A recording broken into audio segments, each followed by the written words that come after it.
What do you think Caitlin's going to use for pre-roll this week before she puts in the episode theme? Probably all of this. It's going to be so. Cue there the we music. go. Yeah.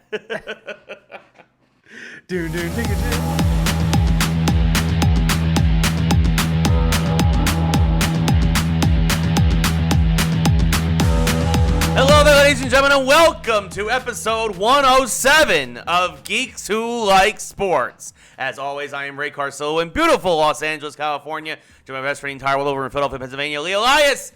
Lee, how's it going today? So, for the people watching the show, you can see this. I'm making the mascot on my shirt speak when Ray does, because the mascot on these Geeks Who Like Sports shirts is actually Ray in a hockey gear. Thus completely mixing our lives together for the 7 millionth time. Ray, I'm doing well. Actually, it's a really beautiful day here today. We had some hot weather earlier in the week, at least hot for me, but today it's kind of like that cooled off. It feels like early fall instead of early summer, which I will take any day of the week. But yeah, I'm doing well. This is an interesting day that we're recording this, Ray. So I'm in a hockey tournament right now, which I'm playing in. So I had to wake up this morning, drive an hour down south to Delaware, playing the game. Played well, by the way. Then the game was over. I could have stayed, drove all the way an hour back because I'm like, I got to do Geeks Who Like Sports with my best friend, which clearly is the priority over my health. But then after this, I got to kind of get dinner and then go back down to Delaware to play another game. But I'm going to be honest with you, man, I wouldn't have it any other way.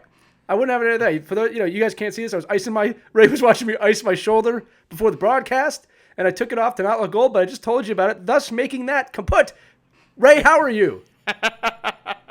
I'm doing well, Lee. I'm doing well. A little tired. I was up late last night playing video games in my typical. What? Yeah, I know. It was in typical. I needed to decompress, and so I kind of lost track of time. Went really deep into Outriders because again, the MLB The Show 21 servers continue to crap the bed.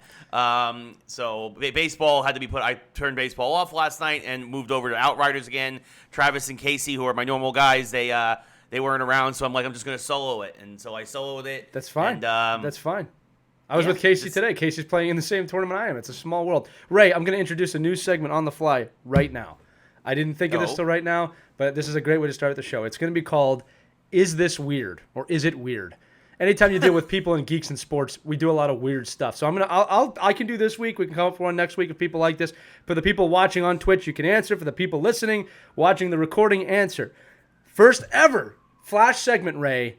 Is it weird? Are you ready? Okay. Okay, Ray. Yes. Boom. Here we go. Is it weird that when I leave my house, I play classical music throughout the house on speakers for my dogs?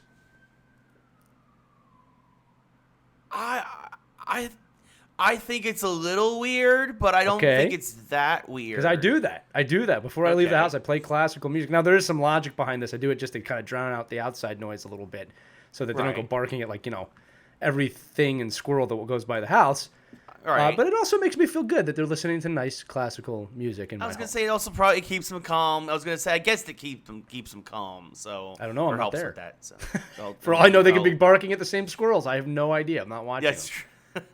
There you go. Is it weird? Let us know. Comment below. Comment on Twitch. Comment on the podcast. Is that weird?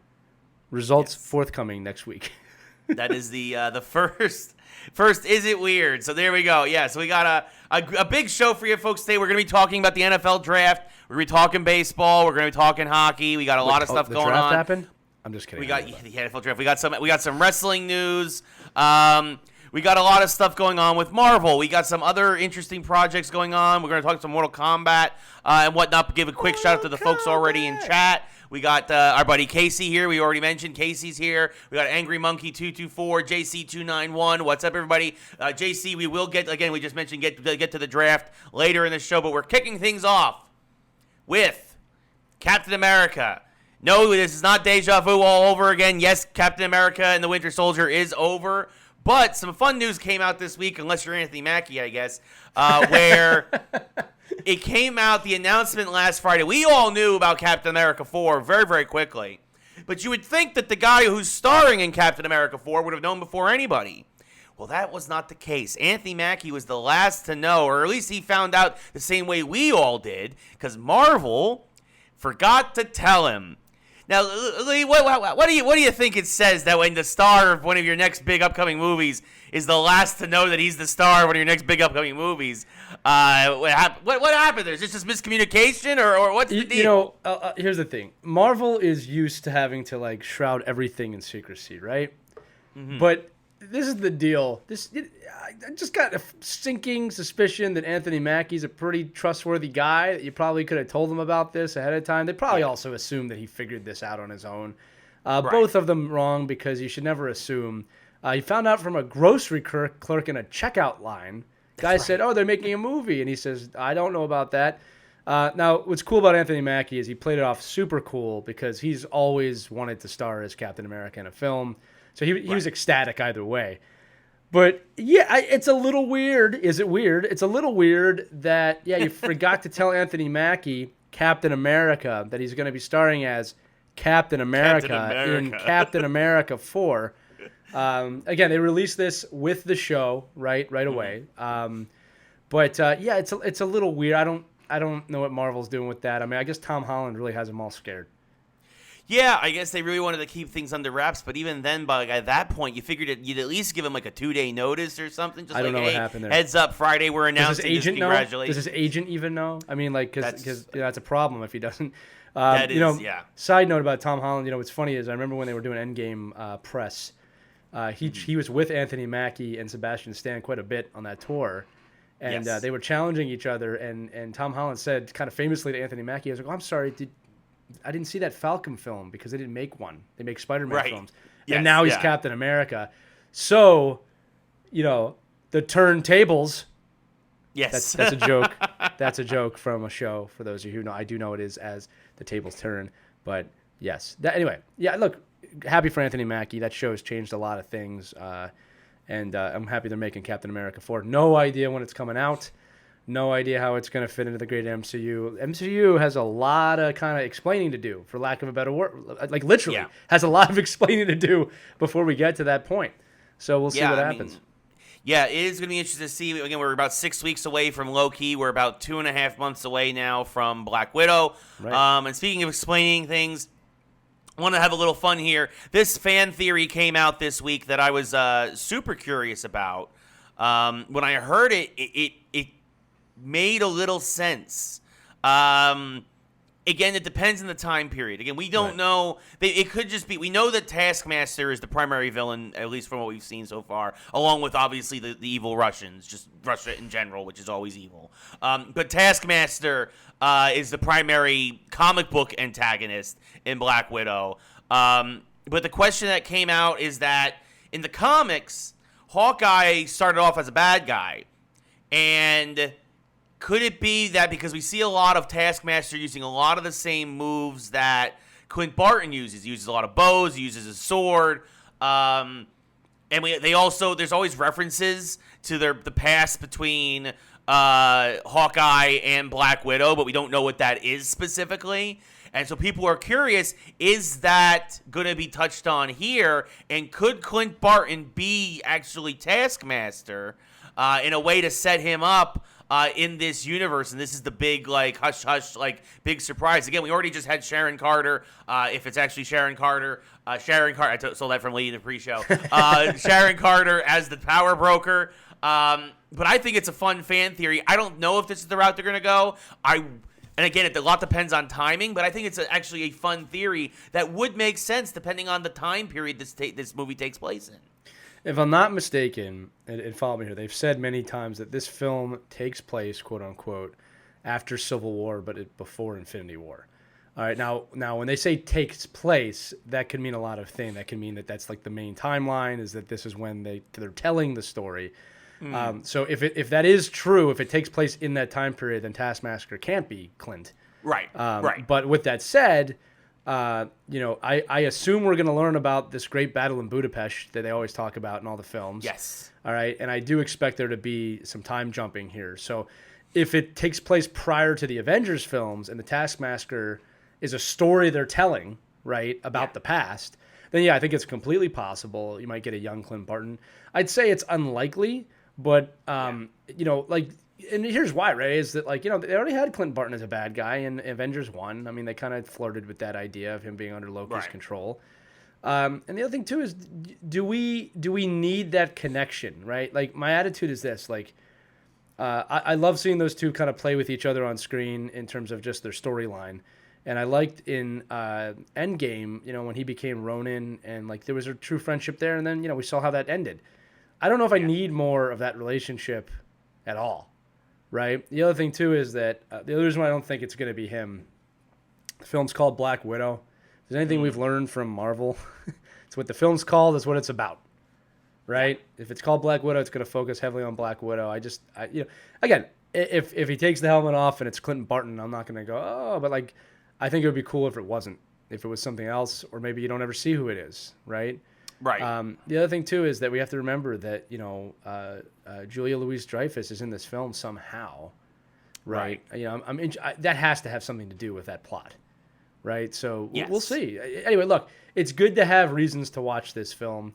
I really am hoping this film is going to be great for lots of different reasons. But we'll see. Time will tell. It's not long now. No, like I said, 2.5 months. Casey in the chat agrees he wouldn't be surprised if there was some timeline jumping in Black Widow. I definitely think that's something we would see. I mean, a flashback within a flashback, right? This is the thing with prequels, is that we kind of know where it has to end up, but depending on how far back they go, they could fill in some gaps with these characters. Here's the other questions that have come out of that film. Like, one is are they going to introduce the next Black Widow to replace Scarlett Johansson, or a character to replace that? Like, could her sister be becoming that character, quote unquote sister? The other thing, too, is that I know Marvel, right? They're not making a movie that doesn't connect. There's going to be some connection to the future. It might be Julia Louis-Dreyfus, it might not, but there's going to be some reveal. I don't think it's going to be epic, but some reveal that has a larger play into the main MCU timeline. So we'll see what it is. When we're done with this topic, buddy, I actually have another Disney thing we have to talk about that I forgot to put in the rundown for you. Is now a good time to do that? Yeah, now would be a good time to do that. So, okay. What is this Disney thing that was forgotten? The forgotten topic. Somehow we didn't put this in, and as soon as I say it, you're going to be like, yeah, we should have talked about that. Today's May the 1st. Right. May the 4th is coming up very quickly next week. I believe it's next Tuesday. And on May the 4th, Star Wars Day, The Bad Batch will premiere. Yes. And Ray, what I've done, we are going to be live streaming that at 8 p.m. Eastern, 5 p.m. Pacific on streamlaunch.io. I got that one down. Make sure you come celebrate Star Wars Day with us.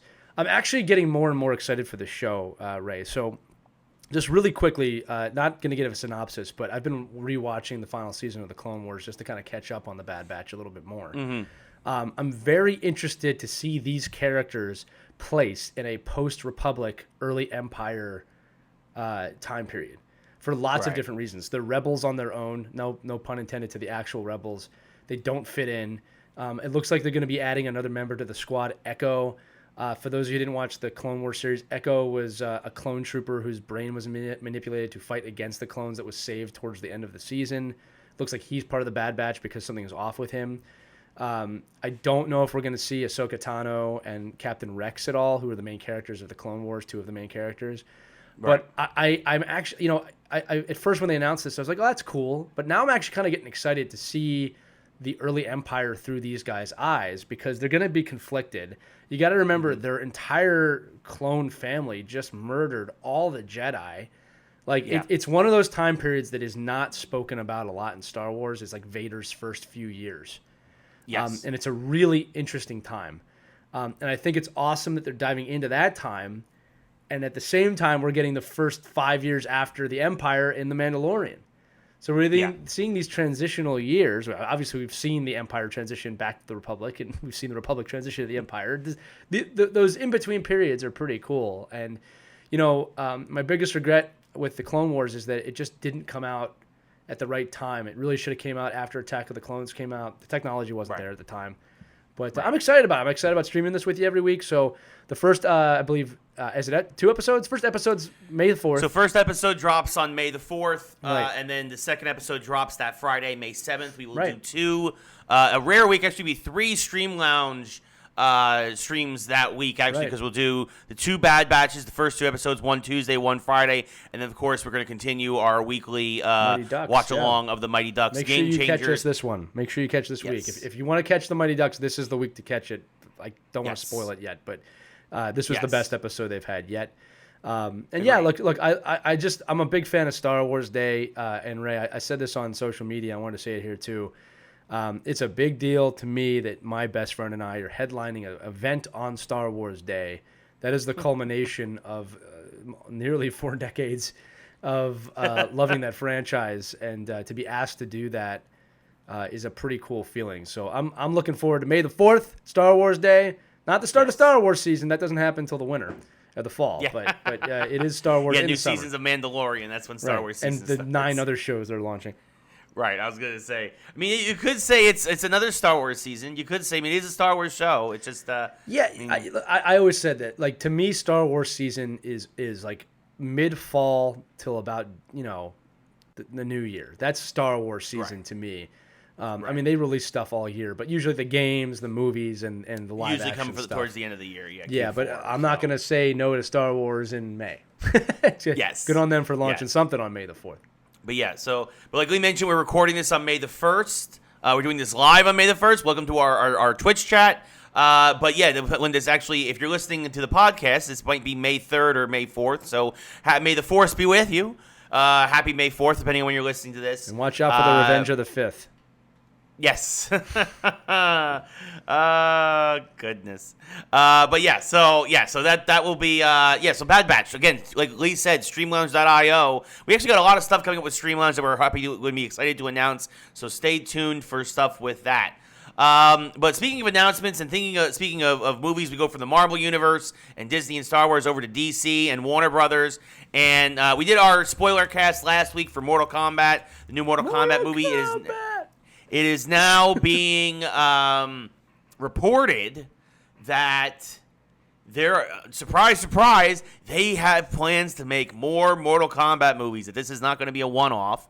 And as I kind of actually, I was talking to a friend of mine, I predicted this, so I tried to explain, the tournament didn't technically happen in this first movie. So it's already talks that the second movie will be the actual tournament with Johnny Cage and well as all the other characters, and that's when they might have Liu Kang become the champion.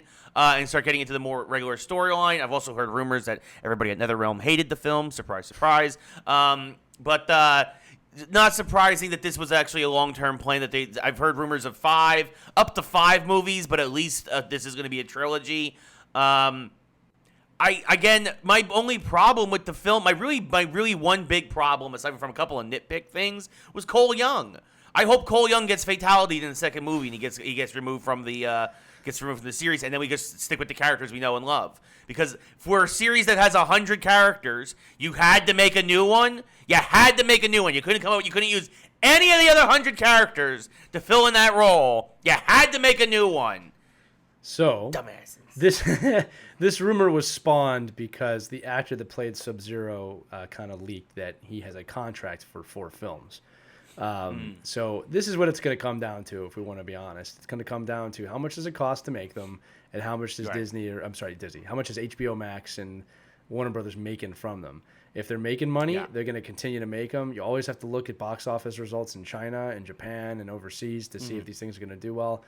But dare I say it, this feels like if there was a middle ground between DC and Sharknado, Mortal Kombat lives in that area, right? Yeah. I'm not going to put Marvel praise. That would be way too high. But, it was watchable. I enjoyed it. Casey said in chat, Kano was awesome. I loved Kano. Yes. I don't want to spoil the film too much, but, here's the thing. I think Kano, anybody who died in Mortal Kombat, remember, can come back. Right. They can come back. What are you There's doing different here? timelines. I don't know. We've seen so much stuff with this. I think that anybody who died can come back. Even Reptile, who had his heart ripped out of his chest. There's ways to do it. That was pretty cool. Yeah. But yeah, it was a really good little cheap, quick movie to make it better. And I'm not against another one. Make them till they're unwatchable. You know what I mean? Yeah. No, that was not better unwatchable. Than Annihilation. I keep saying that. It was Ray. It was better than we thought. It was exactly what we thought it would be, but it was also a little bit better than what we were expecting. That's what I said. Yes. So as long as it rides that line, I mean, it can go up. It wouldn't Yeah. be the first time a movie came out where the first one was just okay and they got better and better and better. I can't remember who said it, but someone said like they're really just setting up Sub-Zero and Scorpion as the main storyline. I'm okay with that. Tell that story even more. You know what I mean? Or they said that Cole Young's main purpose was to bring back Scorpion. Like that was his purpose, and now he's going to find Johnny Cage. But we'll see what happens. Who would you want to cast as Johnny Cage? That's a good question. Actually, that's a great story. You know who's lobbying to play Johnny Cage is WWE wrestler The Miz. That would be pretty awesome. He is basically Johnny Cage. That's what I'm saying. Yeah. Like he's like, I was born to play this role. Right. I have fight experience. Like, Right. let me He's be got the Johnny body and Cage. everything. Like, yeah, I think that would actually be awesome. I actually think we should. I'm completely on board with that. I hope that Warner Brothers and DC and HBO Max are all listening. Look, if The Miz wants to play the role, give The Miz the role. Yeah. Well, I mean, that alone will cause such a splash and get people to watch probably. Right. Like you'll reach a whole new audience with that. So, so hopefully that would happen. I do think that would be a great call. And speaking of this character for Sub-Zero, I mean, obviously they're setting up the Noob Saibot storyline. Right? Like for those who don't know, in traditional Mortal Kombat, Sub-Zero's brother, Sub-Zero dies in the first tournament. Right. His brother takes over the mantle after that. Well, we should say, so Sub-Zero, the original Sub-Zero, is a bad guy. His brother is a good guy. There's a huge He's trying difference to between redeem the name of the Lin Kuei, which is their For the ninja Lin clan. Kuei. Yeah, and basically, much like Scorpion, the tortured spirit of the original Sub-Zero turns into Noob Saibot, which of course is the black ninja. You have a blue ninja, yellow ninja, green ninja, purple ninja, black ninja's Noob Saibot. So do you know, real quick, the purple ninja is Rain. Yeah. Do you know the story behind why he's purple? Purple Rain. That's exactly what it is. The maker of Rain, whoever made him, is a huge fan of Prince, and so that's why he's purple, because of Purple Rain. I don't know how many people out there watching this knew that. I found that fascinating. Yeah, no. So it's a lot of fun. Yeah, a lot of fun little things there in Mortal Kombat that they always do. But yeah, I'm curious to see where they go with this. Again, my only real issue is at this point Cole Young served his purpose. Scorpion's back. You can kill Cole Young now. You don't have to kill him. It's like, he wants to be with his family. That's it. He's not coming back. Like he did what he had to do. Darkstroke kid. For those of you who don't know, in Twitch we have they spend points to make me do stupid things on air. So Darkstroke just spent points to do a hydrate, so I have to take a sip of water now. You know, Darkstroke, I've got almost 5,000 points here, and I'm not going to make Ray do anything. I might highlight my message once in a while. We'll see. Yeah, but so just wanted to put that out there. But so Mortal Kombat, I'm okay with it. Again, I think Lee gave it a 5, I gave it a 6. Again, our real big issue was, well, at least for me, was Cole Young. I'm going to up my score to a 5.7. 5.7. Yeah, nice. you know, some time's gone by. I haven't watched it again, and I haven't really had a desire to, but I do catch myself kind of thinking about it. And that says something. That says something. You know what I mean? Like, there are films I've seen. I'll give you an example. Like Godzilla versus Kong. I think about that much less than Mortal Kombat. That is very true. I mean? Keeping in mind too that like most Godzilla and Kong films, like the people in it ruin it. You just want to see Godzilla and Kong. But we'll see what happens. Yeah, no, for sure. And as Casey mentions in chat, there's Kenshi, who's actually technically a red ninja. But he's a ninja too, but he's a different kind. He's he'd like to see him in the movie. He's the blind ninja with the katana sword. He's actually a great character in the series. But yeah, speaking of characters that are being brought to series, they announced we know a Green Lantern series is coming to HBO Max. They announced the actor that's going to be playing Guy Gardner, who of course is the third Earthling to get the Green Lantern ring after Jon Stewart and Hal Jordan. Finn Wittrock from American Horror Story. I'm not very familiar with his work, but he's playing Guy Gardner. It seems like an okay casting. Like, I hope he just brings a lot of attitude to it. A lot of people, there's been some blowback. More people want to see Jon Stewart than Guy Gardner right now. I don't know how much people are going to listen, what DC's going to do or listen to it. As we know, DC is infamous for not listening to their fans until finally capitulating with the Snyder Cut. No, we gave you the Snyder Cut, and you gave us a free ad for HBO Max for $30 million. Yeah, exactly. Yeah, so it's one of those things. But yeah, I'm okay with it. I like Guy Gardner as a character. I think he's your typical hothead, especially when he becomes a Red Lantern, which happens in the comics as well. But yeah, so Guy Gardner, Green Lantern TV series.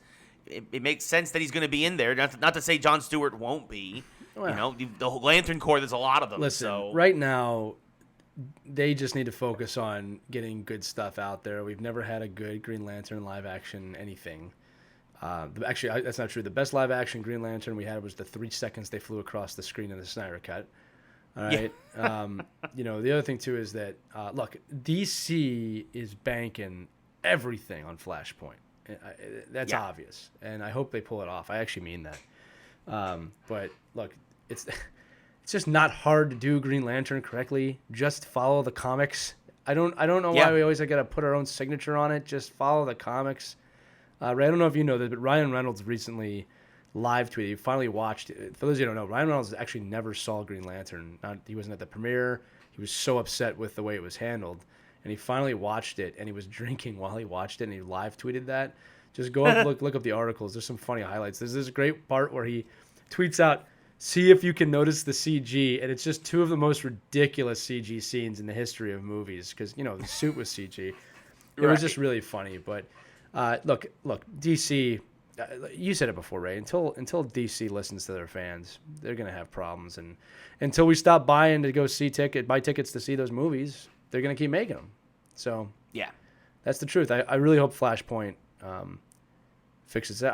I'll say it like this: I hope Michael Keaton saves the entire thing. That would be such poetic justice for him, right?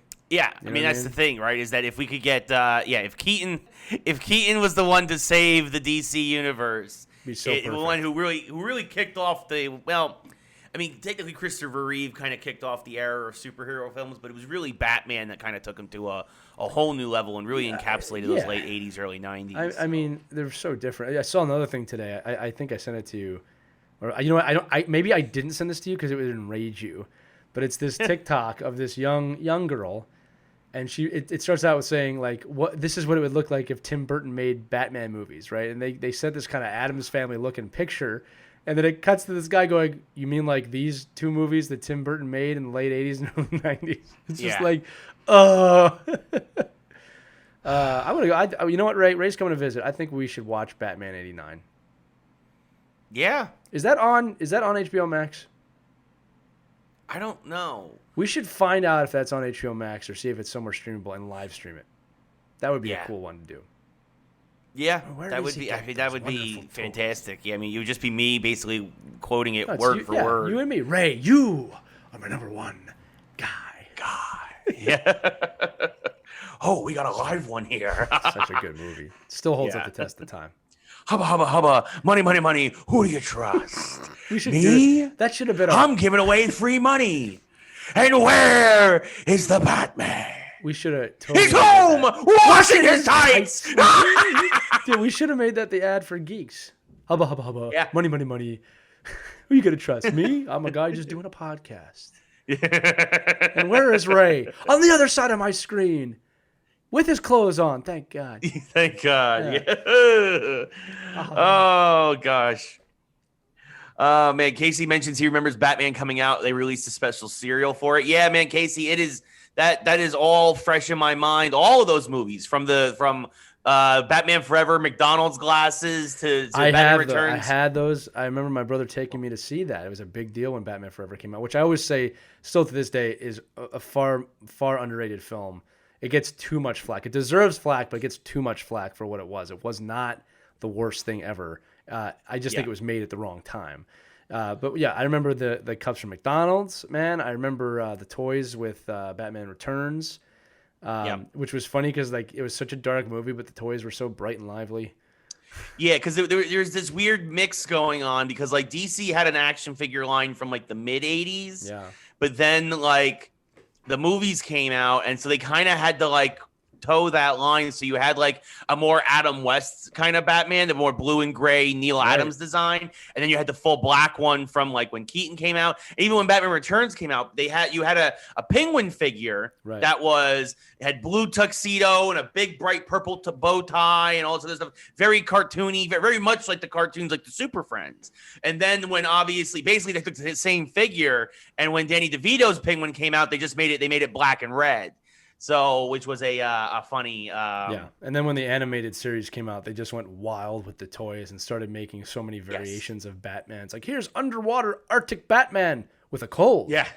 It's like, wait, what? He comes with a box of tissues. Wait, why? Because I'm Batman. It's just like, whoa, guys, slow down. Like, Turtles never did that. Yes, they did. They totally did. Oh, Turtles had more figures than anybody. I mean, Turtles, if you ever saw it, the Toys That Made Us, the Turtles documentary episode was amazing, where it talks about, because I had so many of those figures, and how they basically, it was always the hottest toy, and it was easy to make, so they had to keep coming up with all these variations. So you had like Old West Ninja Turtles, and you had Samurai Ninja Turtles, and you had sports-themed Ninja Turtles, and you had Ninja Turtles. Yeah, exactly. You had all these things, and some of them were based in the cartoon. Some of them were obviously them trying to, just trying to cash in. Well, I also remember that nobody wanted to buy foot soldiers, but you needed foot soldiers to play. Right. Because the foot soldier was just, then they ended up making a second foot soldier where the head detached, as if like you had killed it, because they made them, obviously in the comics they were actual people. The cartoon, which was a big thing in the 80s, G.I. Joe did the same thing with the Battle Android Troopers. They're like, we're gonna put robots into this because we can't have the heroes kill people in Saturday morning cartoons. Here's the deal. If you had all four Turtles of any iteration, Bebop and Rocksteady and Shredder, you're pretty set. Yeah. You can make something work with that. But I love it. Also, the funny thing is that they made Shredder because Shredder was supposed to be super tall. The reason why Shredder was hunched over as an action figure was to make him fit in the boxing. Because they originally had designed him to be taller, and they're like, it won't fit in the casing, because obviously they were all standard size, those boxes. They were mass produced. And so that's what they redesigned it. So Shredder's always hunched over, like he's ready to like almost mystically attack you or something. Casey's mentioning some of the toys that he had. He had the Batmobile and the Batwing from the animated series. I had the movie Batmobile and Batwing. And I had the Batcopter, and I had all of that stuff. I had an Ecto-1. I really loved that. I had an Ecto-1. I had a firehouse. Yeah. I had a Batcave. My mom threw it out because she thought it was broken, and I still hold this against her to this day. So yeah, thanks, Mom. But thanks, Mom, for having me. Yes, no, exactly. So we could have this conversation. You're the best. Yes. On the off chance that Ray's mom is listening to this episode, which she probably will now. No, she won't. She doesn't listen. Look, I love my mom, but she's still trying to figure out iPhones and Facebook and stuff like that. We're still a ways away from podcasts. That's fair. And yes, Dan, the Turtles toy. I had that too. The pizza thrower. Dynamite drop in with that one, buddy. That is dynamite right out the front grill.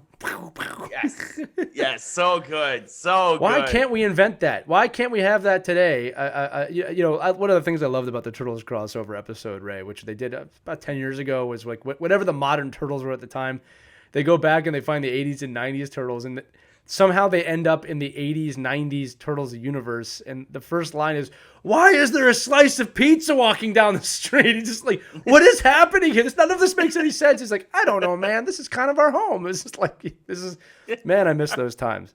They were fun times. Yeah, better days. But so speaking of old cartoons that are coming back, last quick story here. This was interesting. I'm not a big fan of it, but I understand its importance in anime and geek culture. I was a huge fan of this show. Yeah.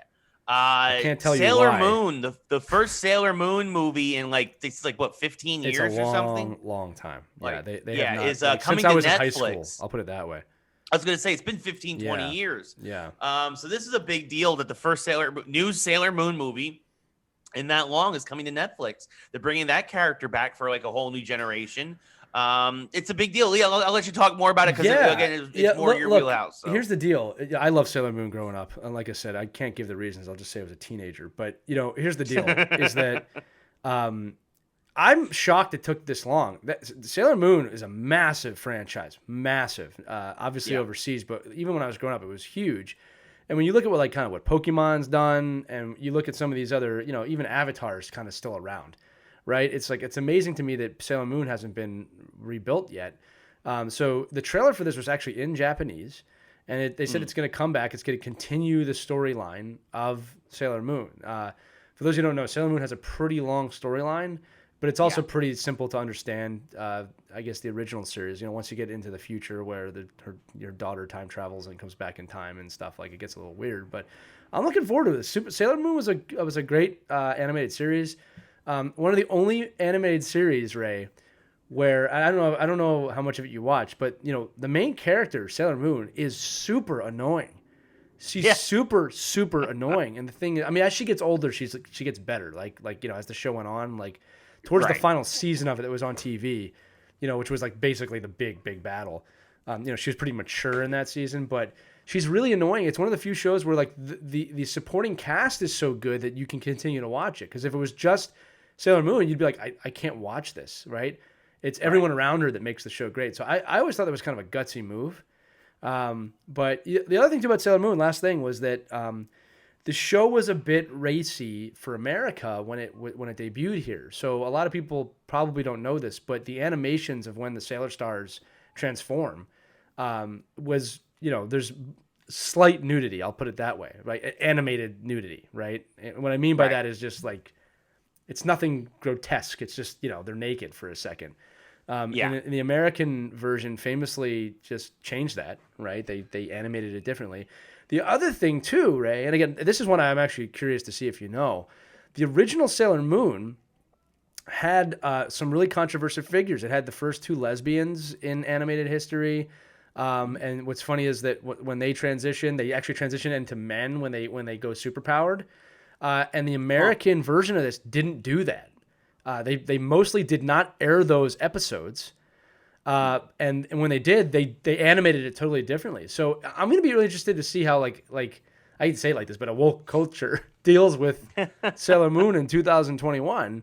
But I'm glad to have it back. I have a Sailor Moon t-shirt that I embarrass half my employees with when I wear, but I don't care. I like Sailor Moon. It's not a big deal to me. So I'm glad it's coming back. That's all I'm going to say. I'm glad it's coming back. Yeah. And so Marmot says in chat, you can't deny its place in anime history. Oh, Same thing. Yeah, I never got into it myself, really. I know a little bit about it, but what's funny, Ray, to me is I remember I got teased for watching that. Now, again, I watched it in middle school and high school. I got teased. That's a girls' show. And I remember thinking, they're in mini skirts, guys. But that's a girl's show. I'm like, and again, they were missing what I was seeing. But, I don't want to go too far into that. It was a good show, too. I enjoy the stories. But it's wait, you're making fun of me for watching the girls' show. What do you watch? G.I. Joe, Transformers. I'm like, I watch those too. But, you see where I'm going with this? I'm like, missing something here. Yeah, no, it's fine. Fighting it's all evil good. By moonlight. I won't. Please don't. I'm not that bad. Give me so that's gonna do it for the geek section here. Thank actually, goodness. bit of a shorter geek section this week, but that's also because we got a lot of sports stuff to talk about. Also, this is a good time to tease. We have an interview episode coming out later this week with Eric Wallace, the president really good episode. of Glow Navy. Yes, one of our first leaderboard we've done in a while. This is a good one and a lot of fun. We talk basketball. We talk a lot of video games. We talk a lot of wrestling.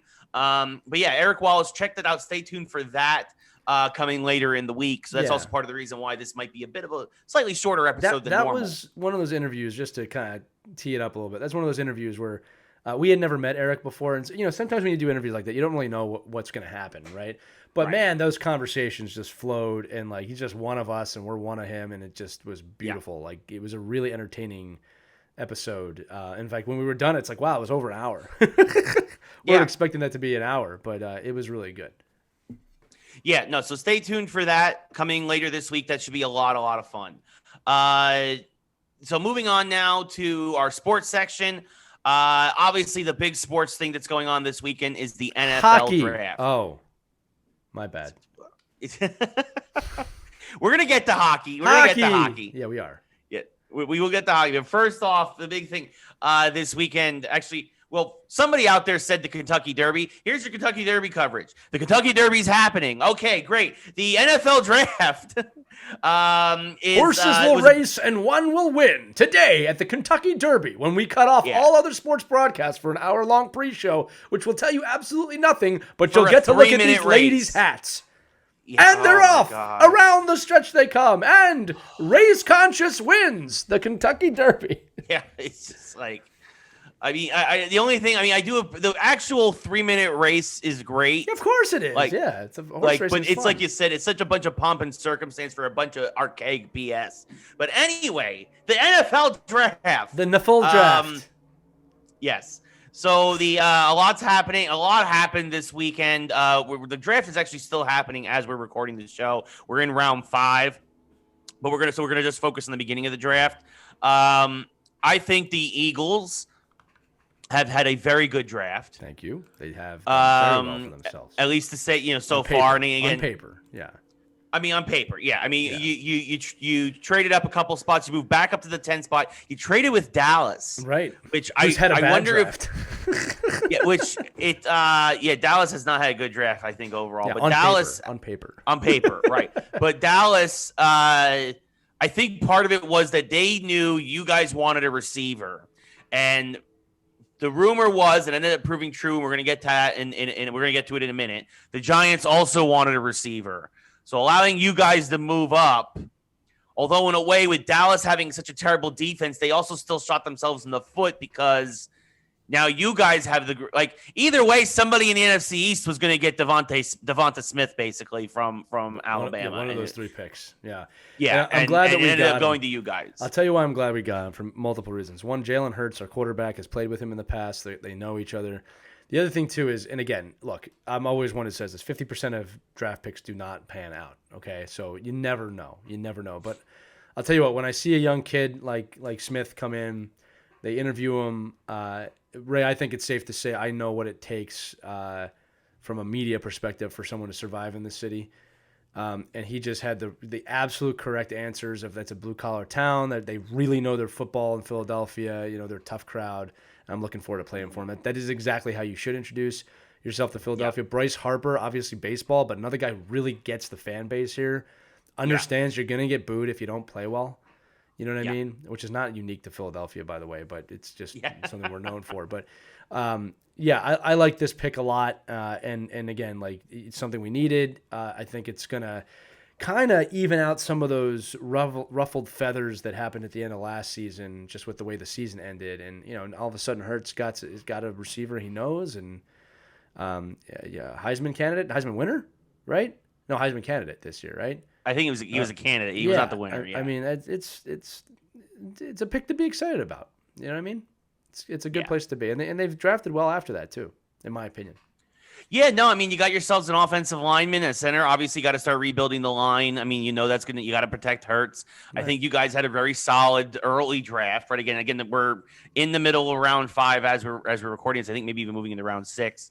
So I mean, it makes a lot of sense for you guys. Other things, obviously, around the league, the Jets, no surprise, took Zach Wilson out of BYU. They took a quarterback. They also drafted 2 guys with the same name, running back Michael Carter and defensive back Michael Carter. Carter. So Carter. Yeah. No, the other Carter. Yeah. No, that'll the other not Carter. Get confused. That in typical Jets fashion, that won't get confusing quickly. Just such the Jets moves this year. Yeah. Man. I mean, look, they took their quote unquote franchise quarterback. They also traded back up to get some help. There's a team in shambles. I don't know. I don't wish bad against anybody, but I don't know if the kid out of BYU is going to solve all the problems this team has. Here's the deal, man. You have more reason to be against the Jets than I do, but at the end of the day, not one of us really benefits or is hurt by the Jets. I just don't understand. I don't really care. I don't understand what is going on with that organization that they cannot get their helmet out of their pants. Because this is a G-rated show. I don't understand why it's so hard to create a championship mentality at an organization like that.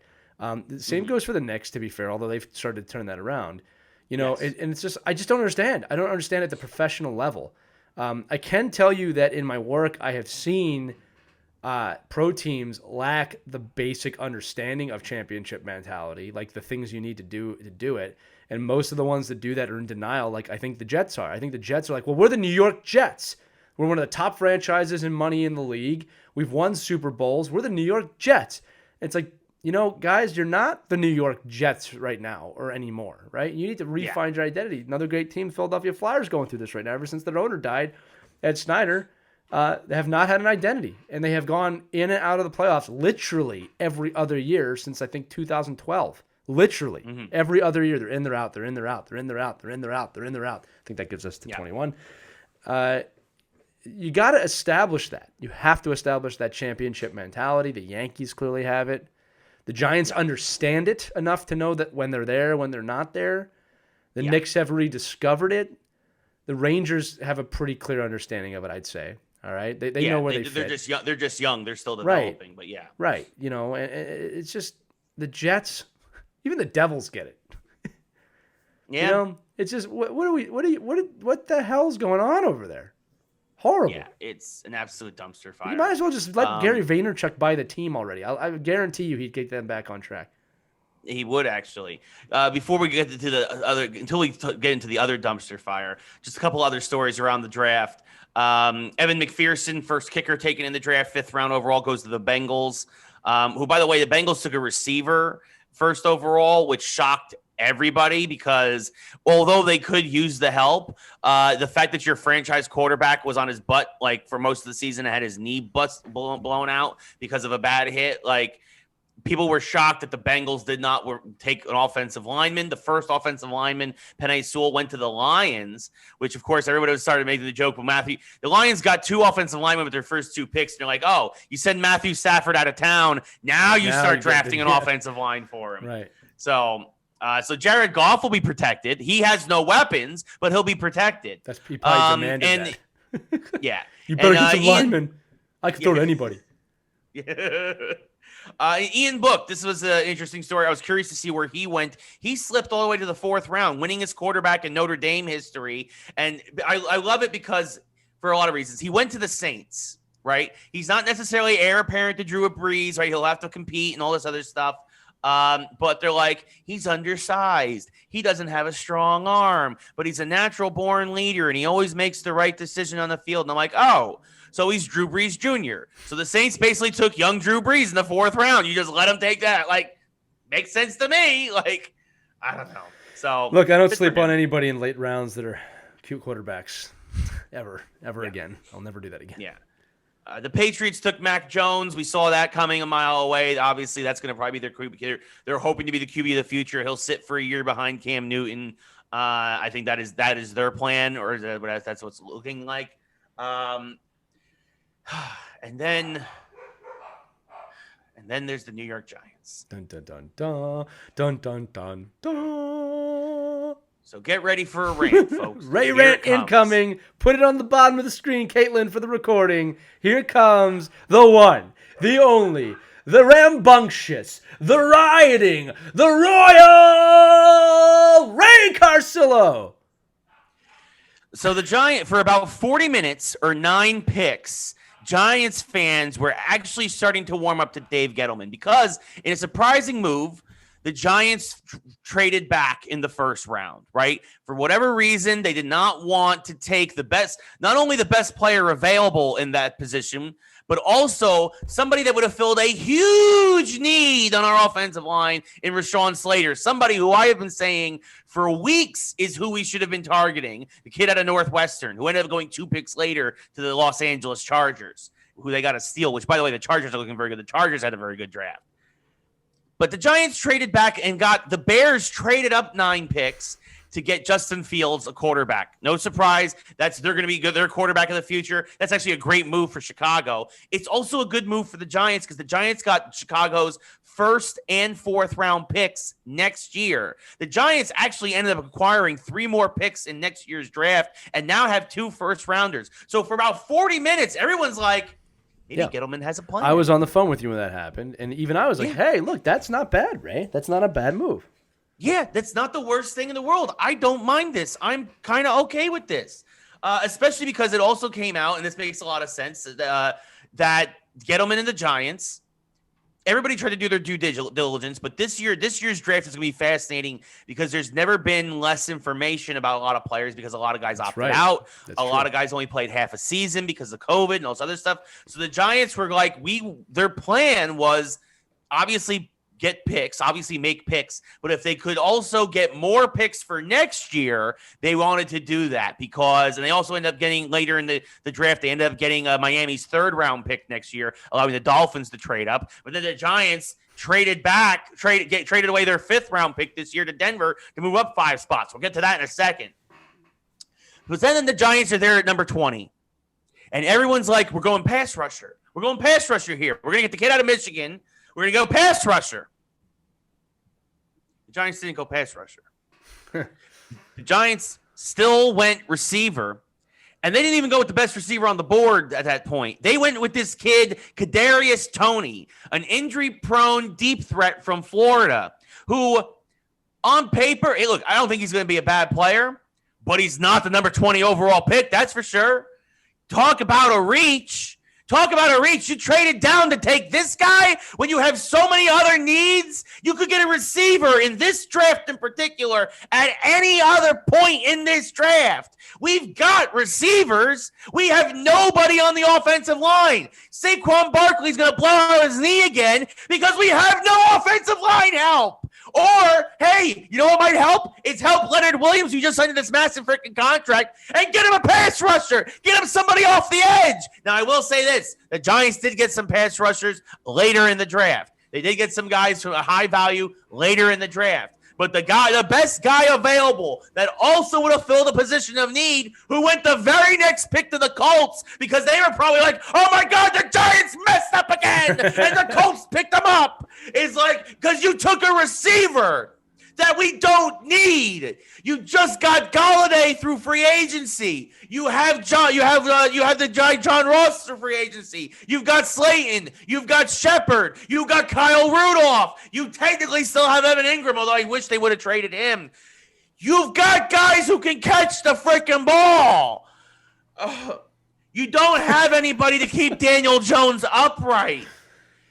The Giant offensive line is in shambles. I get Nate Solder's coming back, but he's a turnstile at left tackle. He's a shell of his former self because in typical Giants fashion, Bill Belichick lets somebody go, and the Giants are like, oh, we'll take your scraps. Oh, Bill Belichick let him go. It must be a steal. It'll be a steal. Bill Belichick doesn't let guys go if they still have something left in the tank. And the Giants, this is like the 5th time in the past 10 years we've done this. Right. Nate Solder sucks. I'm sorry. Andrew Thomas will be fine as he moves back to right tackle. We got nobody else on the offensive line. We have nobody on the offensive line. Ray, I'm gonna redeem. The Giants still, as of the 4th round. Thank you. As Lee does a I redeemed the hydrate on your Twitch feed, so you don't have an aneurysm. Wow, he's mad. It's been a while since we had a good Ray rant. To be fair. It's true. As of the 4th round, the Giants still have not taken an offensive lineman in the draft. By the way, also, we let our best guard walk in free agency to Baltimore. Again, talking about, we have nobody on the offensive line. Yeah. Look, here's the deal. Gettleman is clearly, I don't know how much more clear you can get on this. I could be wrong, but he is clearly a guy that operates on gut instincts, his gut instincts, thinking that he knows something that we don't know. Anytime for him to draft a wide receiver that early, he thinks that he sees something that no one else sees. Now, to be fair, I don't know if the guy's job is on the line officially. It is, right? I know. This is it's like the movie Draft Day, right? He's got to make a splash and make something work out for himself, or he's gone. So here's the thing. With all these trades and all these acquisitions of picks last year or next year, the only good thing is that his replacement will have plenty of opportunities to fix the mess he's making next year. Right. It also seems like they're not interested in winning this upcoming year, which is a little bit weird. Or they're looking at the NFC East and saying, look, we're going to be a horrible division again. We have a shot. I don't know. He must think that they're close. The thing is that like you said, I'm amazed that they didn't take a lineman yet. I'm amazed. It's just such a glaring thing, and it's like, maybe someone's healthy that we don't know about. I don't know. I don't know. I just think that's a GM that operates on gut instinct and not logic. The best GMs probably go about 80% logic, 20% gut instinct, in my opinion. But we'll see. Like here's another thing. When we drafted Wentz, Philadelphia drafted Wentz. That's why you drafted Danny Dumpster Fire. That's why you drafted him, because they saw us do that and we won a Super Bowl. And it was a copycat move, in my opinion. Right? Let's get this kid before anybody else does. It has not panned out. So we'll see what happens. If Danny Dumpster Fire, I'm going to say this also, and this is part of the reason why we got the Bears first round pick. If Danny Dumpster Fire does not make a Josh Allen-like leap from year 2 to year 3, he is done. It has to be. He is officially a bust. He is. I am done. Like, honestly, to me, 3 years has been 2 years too many. I think I think you're being gracious giving him a third year. He has not shown that he can efficiently win in this league at a Super Bowl level. That's what I'll say. The Giants had a top. I've said it. You folks, if you've been a long time, if even just the last year, I've said it. The Giants had a top 10 defense last year. They had a bottom 3 offense. They were in the bottom 3 in every offensive major category last year, except for maybe I think they might have been bottom 5 in rushing or whatever. And that's Barkley getting hurt and all that other stuff. And again, the offensive line was inconsistent. And it makes no sense. Like, they took Azeez Ojulari from Georgia, who's a pass rushing linebacker in the second round. That was a good pick. That was a good value. They traded their 5th round pick to Denver to move up 5 spots to get this kid, Aaron Robinson, out of UCF. You didn't need to move up 5 spots for that. You could have used that 5th round pick on something else. Aaron Robinson, I guarantee you, would have still been there at pick 76 instead of 71. And they took another linebacker in round 4. It's not terrible, but like the later rounds. But again, the Giants just seem to mess up the first round every single time, and we know that this is your best pick. And again, I might eat crow. Tony might turn into the next. He might Plaxico Burress or something, right? He might be a superstar. I don't know, but on paper, he's not the number 20 overall pick. He's not somebody you needed to get at that point. Not when you have other glaring issues, specifically pass rush on defense, which again I do believe they did in the later rounds address, and offensive line. Again, it's mind-boggling what this team does consistently. And look, and they basically John Mara, the owner, has basically insinuated, like, if I'm having a press conference again at the end of next year trying to explain what went wrong during the season, we're gonna have to see some changes around here. Right. Well, I think you're already there, but yes. Yeah. So so that's the Ray rant. Very, very, very mad at my New York Giants with that 1st overall pick. I hope Tony has a great career. I do. But if Daniel Jones is on his backside or running for his life again all day, tripping over ghosts on the 5-yard line of Philly, at least give the guy a chance. Yeah, like if this is the way you're gonna go, you gotta protect him.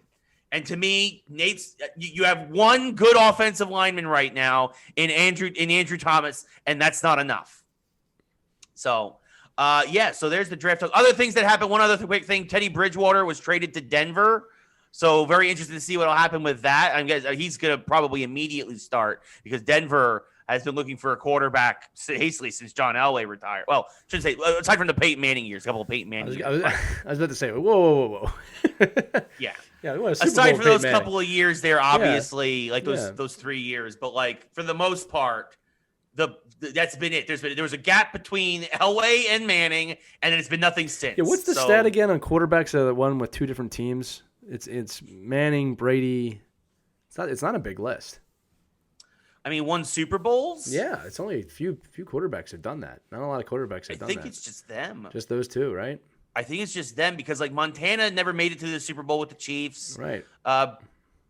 No Raider, no Washington, no Cowboy. Maybe that's why Brady went down to Tampa. He's like, I can't let Manning have any money. So a quick story real quick.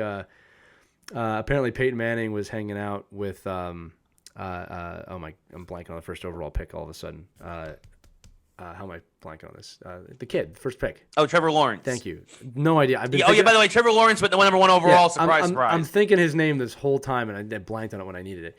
So apparently he was talking to Trevor Lawrence at like the combine or something, and he said to him something along the lines of like, "I need you to start and throw as many interceptions as possible so you can break my record for most interceptions by a rookie quarterback." And I thought that was really great story. That's a complete thing that Peyton Manning would say. But yeah, look, the NFL draft is Ray, you and I talked about this. We'll save this for another show, but it's an enigma to me that drafts get the coverage that they get. I understand the excitement behind them, and I do understand I get them. All right? I'm not trying to say they're stupid or anything like that, but the amount of hoopla people put over the draft to me is just insane. From a broadcasting standpoint, from a media rights, like you said, Trevor Lawrence, we knew he's going number 1, right? We had to wait 8 minutes for them to make that pick. You told me that because the deals were sold for airtime, and and it's all commercials. Like I said, nobody watches. And stupid dumb fat fans sitting on freaking Goodell's stupid freaking armchair. Well, that's a stupid freaking thing too. Jesus. The other thing too is that nobody watches the MLB draft. I should say very few people watch it. The NHL draft does okay. The NBA draft does okay, but it's just like the NFL draft is out of control for a lot of people who don't really know what's going on behind the scenes. It's incredible to me. Although I gotta say this again, I do get it. I'm not saying it shouldn't be on TV or anything like that, but man, when the stat exists that 50% of players do not pan out, I mean, relax.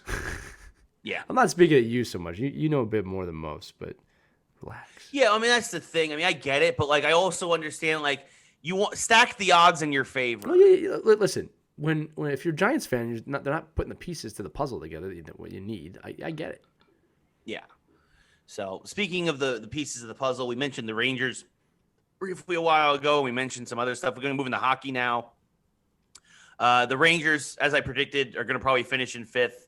They're 7 points back of the after yesterday's shutout loss to the Islanders. They are or 2 nights ago. They're basically done. It hurt. Yep. They're not done. That hurt. I'll put it this way: it hurts.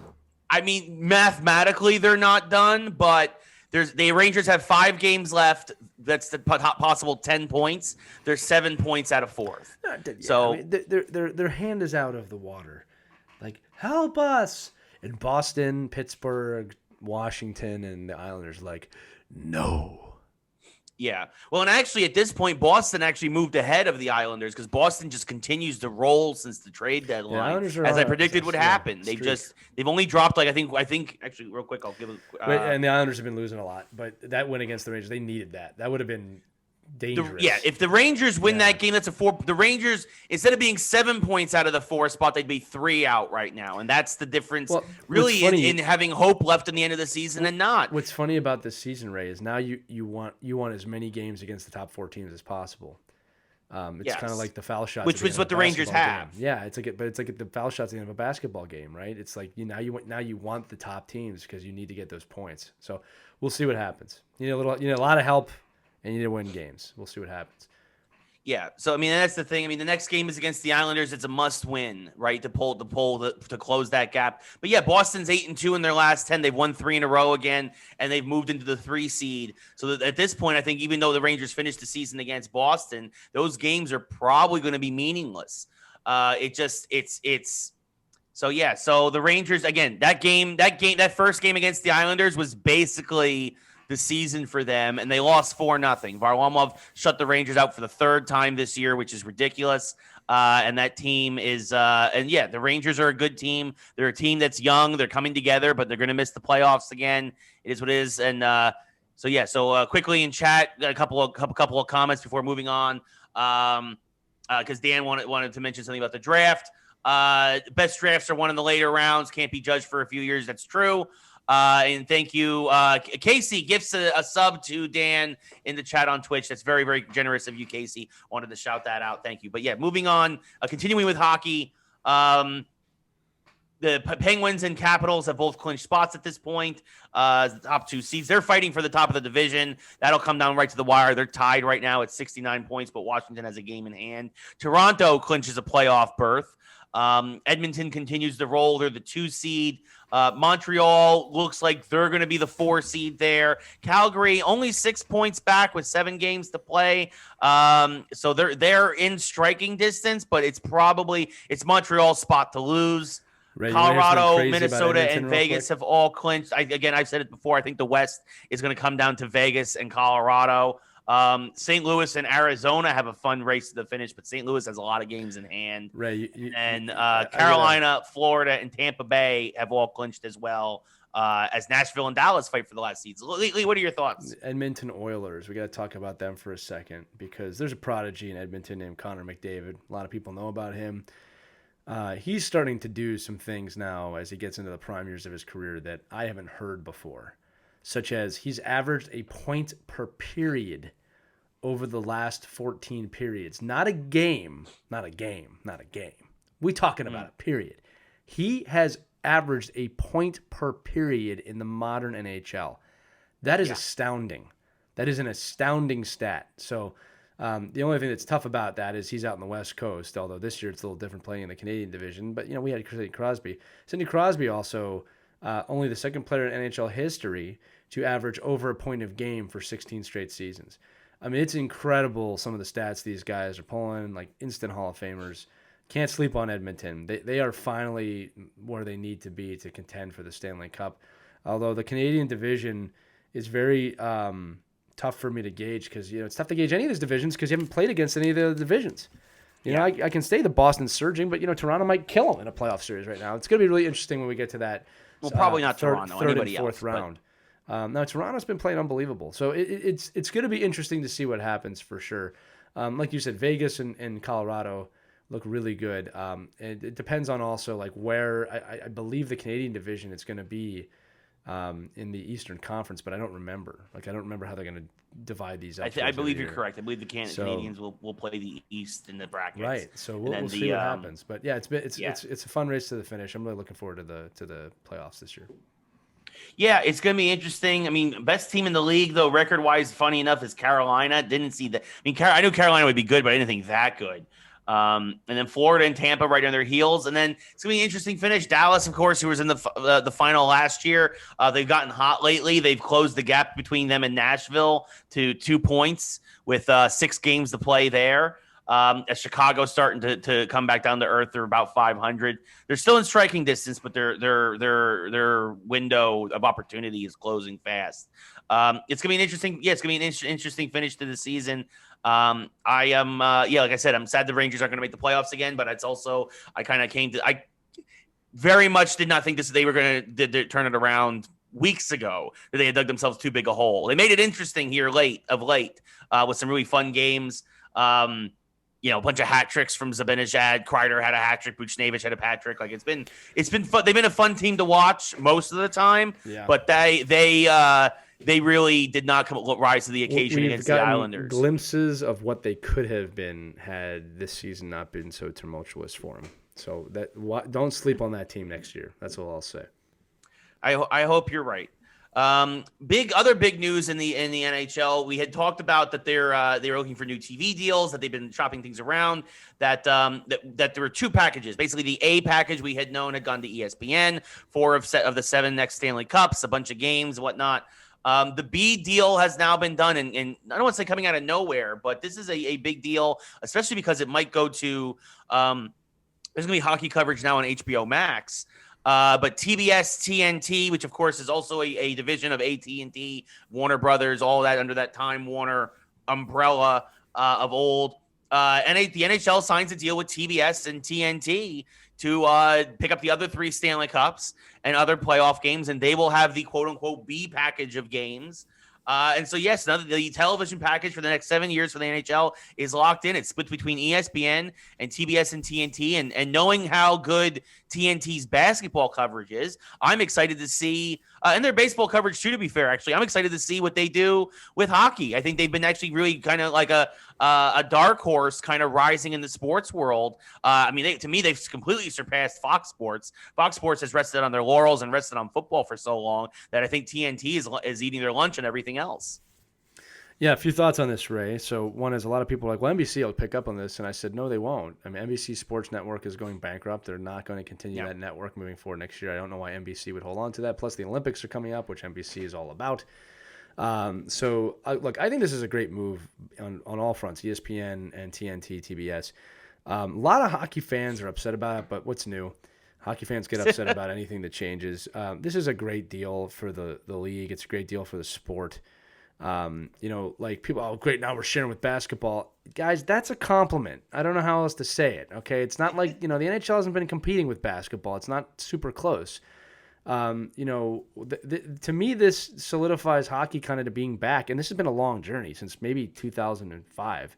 But hockey's back. Lockout, yeah, hockey's back to being a top 4 sport now, and ESPN again. Look, we make fun of ESPN all the time, but that's because they're the worldwide leader in sports, right? We want them to do the best they can. All the time. Yeah, that's what I'm saying. Like, they don't fly that flag so well. The other thing too is that the basketball coverage, Ray, on DNT is fabulous. So I think this is a good next chapter for the NHL. I thought NBC, to their credit, NBC did a really phenomenal job during their time as bringing the sport back to its prominence. I mean, the league did a lot of that too. But I remember when hockey fans. There's a lot of hockey fans that are not old enough to remember. I can't believe I'm saying that finally. But there's a lot of hockey fans that are not old enough to remember that after 2005. Ray, I wonder if you even remember this, and I'm putting you on the spot. Don't feel bad if you don't know this, because it's one of those questions. Do you remember who bought the NHL rights after the lockout? Just so to refresh your memory, ESPN and Fox had it before. Do you know who bought the rights to the NHL after the lockout in 2005? No. OLN, the Outdoor Life Network. Oh, that's right. Bought it, and then promptly turned into a company called Versus. That's right, Versus. All right, that was promptly turned into NBC Sports Network. All right, but OLN, that's where hockey was ranked in television rights. That nobody wanted it. I don't even know how cheap they got it for, but that's insane. Like, and again, you have to go back. This is not a time period where 500 channels is as accessible as it is today. Like we were all checking, like, what the hell is OLN? Do we have it? Outdoor Life, it's an indoor sport. Like, we were going, like, this is bad. But NBC Sports Network and NBC came through. They really brought it back to prominence. I thought they did great broadcast, but let's be honest too. Last few years with Jeremy Roenick and other people have been having problems there. It's a good transition to have, and they're going to places that do really good broadcasts. Casey in chat also says, and this is something I want to talk about, if I'm able to watch the Flyers games via streaming, I'll cut the cord. First off, Casey, YouTube TV will give you that. Second of all, curious that this is a 7-year deal. In 7 years, I don't think we're going to have cable anymore. So it's going to be really interesting to see what kind of the streaming services turn into and how you can get your local rights, games and stuff like that. But yeah, look, I am for this move. I think that ESPN, TNT, and TBS do need to get their act together a little bit with hockey. You can't. Again, the first ad they put out was they had the wrong captain for Edmonton. They had Andrew Ference. Yeah. I mean, it's like, that stuff kind of pisses me off a little bit as a hockey fan. It's like, guys, this isn't hard. This is not hard. That's just some intern not giving a crap. Also wanting to put out there, if anybody needs hockey experts, both me and Lee are available. I can make myself available for that. Yeah. Look, it's funny that hockey fans are an enigma to me. You can't make them happy, right? Like a lot of other sports fans, but this is a good deal. No one has said anything to me that's like, I heard they're gonna butcher it. They don't care about hockey. I'm like, guys, they just spent a few billion dollars. They care about it. All right, like use your. They're going to care about it. Like, you don't spend that kind of money either. Yeah. It's worth something now. And again, that's the journey of a hockey fan. OLN, Outdoor Life Network, and then they changed the name. We got to change the name. What should we change it to? Versus. Great. The only thing that was Versus was hockey. Yeah. Oh gosh, what a journey it has been. I completely forgot about Versus. That was my point. The OLN thing was my point. Like hockey fans need to remember the last time we sold our rights was to the Outdoor Life Network. Can you imagine if the NBA sold the rights to like the Home Shopping Network? Because that's what it felt like. Yeah. All right. Oh man. Yeah. No. It's a big deal. It is a huge deal. This deal, for sure. Speaking of huge deals that were made and struck, it is official. Floyd Mayweather is going to fight Logan Paul, and we hate talking about the Paul brothers. I really do, but we have to. Yeah. But we have to mention this. He's been calling out Mayweather for months. Mayweather finally came out, and obviously, and look, they call him money for a reason. It's got to be the payday's got to be right, right? Totally. It's like the $1 Million Man used to say, "Everybody's got a price." But And I'm guessing that this is this. I mean, Mayweather. I mean, look, Mayweather's older now, but you're talking about one of the greatest boxers of all time. Not necessarily a knockout artist. He's more of a technical boxer, but totally is. Beat Pacquiao. You know, he should still wipe the floor with Logan Paul. Well, look, in my opinion, it's unless he's in really bad shape, which I don't think he will. He'll be in great shape. Like, look, it's this is the deal, right? I think about the sport of boxing, and is there a win here for the sport? If Mayweather comes in there and wipes the floor with him, is that really a win for the sport? It'll feel good, but is it a win for the sport? Adversely, if Logan Paul comes out and beats Mayweather, right? It's a disaster for the sport. Well, here's the deal. It's like I think this is a lose-lose. Well, it's a lose-lose at first, but it's like, when are the Paul brothers going to fight legitimate boxers? Yeah. All right, and it makes me wonder, like, are they even interested in doing that? That might not even be their play. It's all paydays for them. That's it. Yep. Right. So it's like, look, the Paul brothers, specifically Logan Paul, lost me when he essentially ruined YouTube for everybody by showing a dead human being on his YouTube channel. Yeah. That really changed a lot of things. He crossed the line. He knew it. He didn't care. It's not so much censorship. It's more respect for me. And, ever since that moment, social media has drastically changed. We always wrestle talking about these guys, because it's like, we don't want to give them any extra time, but at the same time, we have to do our due diligence for our audience. So anyway, I'm not going to watch the fight. Nope. Can't support it, but nope. I guess I hope Mayweather wins, and I hope that after he wins, he says something like, "I'm taking back boxing because this is ridiculous," thus completing his heel to babyface arc and making it fun again. Yeah, that would actually be funny. We'll get into wrestling later.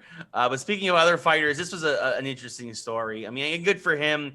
Whether you love him or hate him, Conor McGregor is a great businessman. And speaking of money, a company that he had a share in, a whiskey company, he just sold it for $600 million. Mr. McGregor, if you're out there, sir, all I want is $4 million. All I need is $4 million, please. You're greedy, Ray. I'd take $4 from that guy.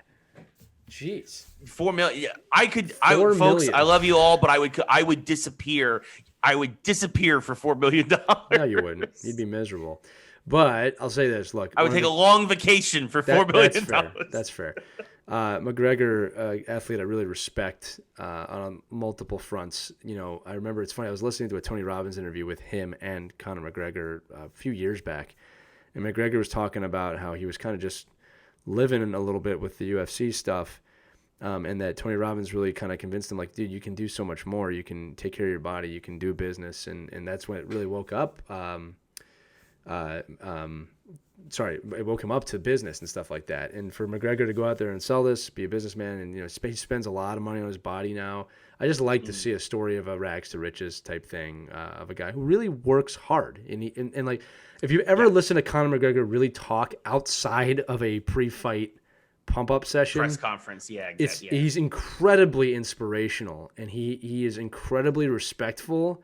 And he's very smart. He hypes you up, and he really is intelligent, like you said, Ray. It's like it's one of those things, like, you just kind of see him as the bad boy, but like, this guy's got it together, and like dare I say, kind of look up to him a little bit in the way he's handled his literal business.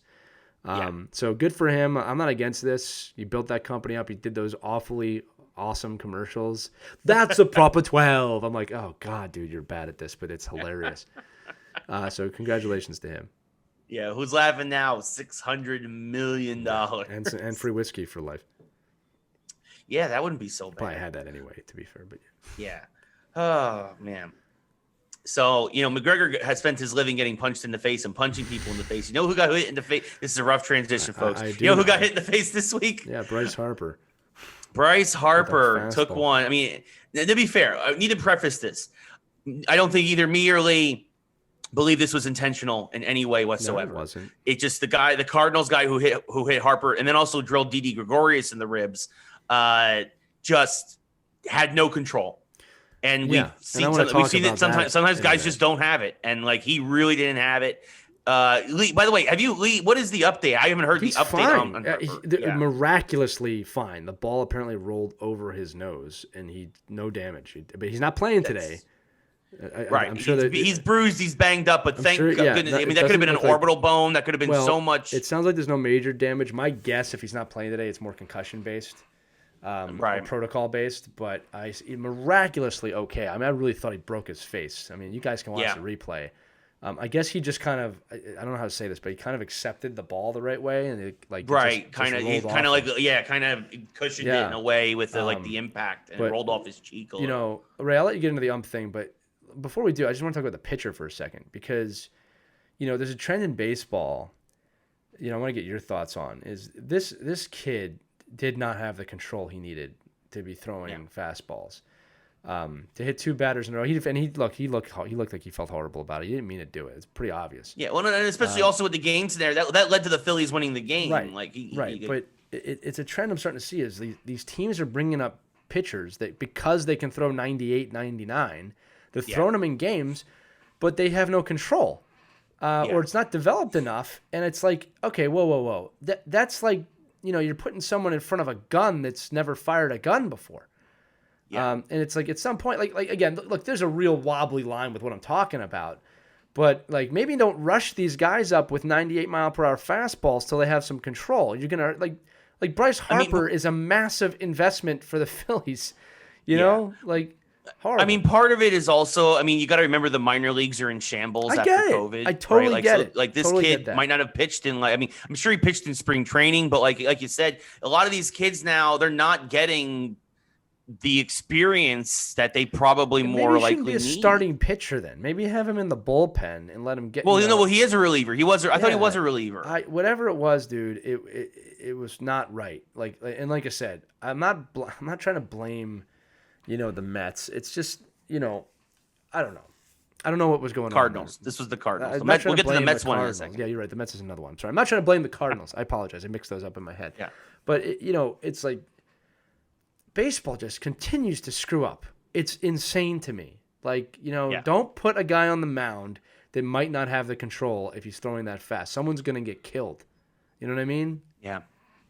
Which actually has happened in baseball history before, by the way. Right. It's been a while. Hopefully it doesn't happen again. I shouldn't say that. It's been a while. We're due for somebody to get killed by a fastball. That's not what I meant. Like, I just knocked on wood for you. Yeah. But I want to briefly mention because the Phillies have had some of the most interesting games this week. Last night there was a bench clearing. It wasn't a brawl, but the bench is cleared. You didn't talk about the umpire in that game. What happened with the umpire? We're gonna get into we got plenty of umpires. Good. I want to talk about this though because I want to talk about just how terrible the Mets are. Any chance to get a chance to talk about how horrible the Mets are is great. Because they spent all this money in the offseason, they got all these guys, and they still suck. Basically. Jose Alvarado of the Phillies struck out Dominic Smith with the game tying runs on base. The Phillies, by the way, scored both their runs in last night's game on a strikeout. It was Marcus Stroman threw a pitch. James McCann, one of the guys the Mets spent all this money on, passed the ball. It got away from him, and he lollygagged to go get it with the bases loaded. Phillies score not 1 but 2 runs. The runner from second came all the way around to score, and that was the difference in the game. Those were the only unearned runs we won. Yes, which is a big deal because right now the NL East is very jam packed, but the Mets are falling like a stone because they're the Mets. And so basically, they basically can't hit, folks. It's actually sickening. Honestly, if you watch any Mets games, which I don't recommend. It's sickening to watch them at the plate. It is disgusting to watch these guys. Pete Alonso, Michael Conforto, these guys should all be embarrassed. They should all give refunds to all the Mets fans out there. It's hysterical. It's great to watch as a Yankee fan. But so basically, but there was a thing about almost a bench clearing thing because Smith got struck out. Like it was right down the middle, and he's asking the umpire, that was a strike? And Alvarado, kind of to his credit, kind of warned him. Was like, is that your damn strike? It was a strike. I threw it right down there. You didn't even see it. It was so fast. You get it, a little gamesmanship. Trevor Bauer actually said famously for the Dodgers, like he kind of enjoys that. Like him and Eric Hosmer of the Padres had a little fun with each other when he struck out Hosmer, and then Hosmer got a base hit. The very next at bat, they had a little fun taunting each other because who would have thought baseball should be fun? That guys should have fun when they do well. What a concept! What? Yeah. And so, of course, Smith, because he's a big baby and he plays for the Mets because he sucks, took exception to that. He turned around and he threw his helmet down and rah, rah, rah, rah, and he's like yelling at him. And then the bench is cleared. It was hysterical. And I love it because the Mets are garbage. I mean, who knows? They might turn it around. It's very early in the year, but anytime the Mets do badly, I kind of just I laugh because Mets fans are the worst. But yeah, so now moving on to Lee, you have any thoughts on that? No, you pretty much summed that one up. Great. So moving on to the umpires, folks, let's get this out there. The Major League Baseball umpires, we've been saying it for years, need to be replaced. For balls and strikes, they need to be replaced by a computer. True. And honestly, at this point, we have so much videos, so much camera replays. We really just need one guy to kind of go like, yep, out, like just at this point, because every play, it just seems like these umps don't know what they're doing. First off, we need to talk about the umpire who called a runner safe for interference when the pitcher didn't even touch the runner going to first, and the runner was going to be out by like literally half. He was only halfway down the baseline, and the umpire decides to be like, nope, he's safe because the pitcher moved into the baseline because that's where the ball was. My God. So basically saying that you can't field your position because, the runner, so completely overstepping his bounds in the interpretation of the rules. Also, the umpire proceeded to, this is the big one. When Bryce Harper got hit in the face and then Didi Gregorius got drilled, Joe Girardi was very mad. And then the umpire gave warnings because of those two hits to both teams, which only infuriated Girardi more, who's such a great manager. Who, by the way, as he was leaving after he got ejected, because of course he got ejected, because he came out to argue with the umpire, who's a sensitive little whatever. I'm not going to swear. He's a jerk. He's a sensitive little jerk. That's what we'll say. But Girardi turned around and he's like, throw it over the plate. Throw the ball over the plate. He's yelling at the pitcher. He said, limited quote, throw the ball over the plate. Exactly. That's what he said. He like you said, he threw the umpire out before he could throw him out. I think that's being misinterpreted. I think he pointed at the pitcher and said, you should throw him out. And the umpire, of course, being an umpire, threw him out because he doesn't listen, right? Yeah. John Kruk is on our broadcast saying, let the guy talk. Like, let Girardi, he's got a right to voice his opinion here. We haven't done anything. And, Ray and I talked too. It's just, I don't understand why the ump didn't just, obviously warn the Cardinals and just go over to Girardi and be like, look, I'm not going to give you a public warning, but if you start drilling guys, I'm going to kick guys out. Like, I just don't understand why this is so hard for them. To do with their ego and like I said, I understand the logic behind warning both teams, Ray. I do. Yeah. But this wasn't a situation like that. I'm not even so sure the Phillies would have, come back at him and repercussion there. But that one, and then the first base play was just the one you're talking about, where the guy was running down, and the pitcher tossed the ball. It's like, what the hell are you doing, man? Nobody asked you to make a call there. Nobody. Yeah. Even the batter didn't say anything. Like, what are you doing? Yeah. I've said this before in other sports about the integrity of the game. Umpires and managers and coaches should not decide the game. They should manage the game, umpire the game, or coach the game, but don't decide the game. And this is a classic example of umpires just ruin it. In fact, again, this isn't so much the umpire, but the Phillies, like you said, they won on those hits. They won the game because of those hits. Yeah. You know what I mean? So I don't know. Baseball continues to disappoint me. Continuous. It's like, and I'm actually feeling good that I'm not watching that much because it's just happening over and over. I want to hear from baseball fans. Yeah. What is keeping you coming back outside the majesty of the game, which I'm not denying you. But like how much of this stuff are you going to put up with? I honestly don't think I could put up with this if hockey was doing something similar, Ray. I wouldn't watch. Yeah, at this point, I mean, I know everybody was joking about it last year, but I can honestly say that the best baseball being played right now is on twitch.tv/Ray Carsillo, Tuesday through Thursday, 7 p.m. Pacific, 10 p.m. Eastern. This channel right here, if you're watching us live. If you're watching us live. I'm serious. I want to know from baseball fans, like, how much are you going to put up with this stuff? Like, it's a problem. It's becoming a problem. Yeah. Again, too many people. The league has a lot of image issues right now. A lot. A lot of what? A lot of image issues. It starts with Manfred at the top. Listen, man. I will say this. I'll actually reverse it. If I knew an NHL team cheated to win the Stanley Cup, I would have a real hard time watching hockey. I would watch other hockey. All right? Yeah. I am amazed at baseball fans' tolerance that the Astros cheated to win and that is somehow okay. Or it's just Well, being, we're moving on. The fans aren't tolerating. I mean, that people are bringing trash cans to games. They're banging them. There's infamously the. They are so lucky the pandemic happened, by the way, last year in terms of to the even Astros take the edge off joking of that. Yeah, or else obviously, but just yeah. Oh my goodness. Yeah, and as Casey said in chat, how much are you gonna put up with? Yeah, the Cardinal manager, after Joe started cursing out the Cardinal pitcher, the Cardinal manager yelled, "Leave our pitcher alone, Joe!" Yeah. And which I get that you got to stand up for your player, but also at the same time, they pulled him the next batter. They pulled him the next batter. It's just look. I'm gonna say this one more time. I think I'm just ahead of the curve on this, to be honest with everybody. I don't care if that sounds cocky. I think baseball's in real deep poop. And I think in 5 or 6 years, this is really, people are going to really start talking like me. Like, what are you doing? I don't want to watch this. It's boring. In terms of the way it's done, I do want to say this, like, when the mathematical side of baseball, I always found fascinating. What pitch is coming up, where you're putting the ball, all that stuff is amazing to me. I don't want anybody to think I missed that. There is a beautiful chess game aspect to it. Totally, I love it. I love that part of it. I like going to games for that reason. But this is not sustainable, and it's obvious. All right, the NHL knew it was not sustainable in 2005. They made drastic changes, including going to LLN. They made drastic changes. MLB is in deep trouble, and I'm seeing it now. The people are not going to put up with this for much longer. I really believe that. Yeah. No, I agree. I agree wholeheartedly. I definitely think the league is in a lot of trouble. I think that this has been a trend for a while, and both Bud Selig and now Rob Manfred have ignored it and tried to sleep. At least to Seeley's credit, he tried things. The wild card, home field advantage because of the All-Star game. He wasn't going to be the guy. He knew the next guy was going to be the guy, and it's just I don't know. I don't know. I think post-pandemic, and I mean like a year from now, things are going to change. I think a lot of business sense is going to change. I think these leagues are going to change. These leagues were hemorrhaging money last year, and we have not seen the other side of that coin yet. Okay, and I'm telling you, that's going to come. That's going to come hard for a lot of athletes. Shoe's going to drop soon, folks. At some point, it will. Yeah, I mean, we're going to see. It's going to be interesting to see what happens, but. Yeah, speaking of being the guy, or in the case of wrestling, if you want to be the man, you got to beat the man. So, and right now, the man is Kenny Omega. Yeah. Sorry, I just matched you on purpose for fun. That's fine.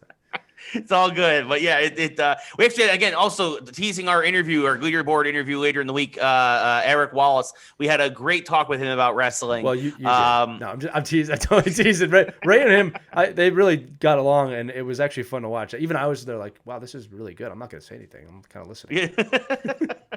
There was a lot of deep cuts. There were some deep cuts, and right now, wrestling's really, really interesting because something that you don't usually see is Kenny Omega is the world champion in 3 different organizations. Yeah, it's pretty cool. And and it is publicly known. It is like he's like, look, I wrestle in Mexico. I am the Lucha Libre AAA mega champion.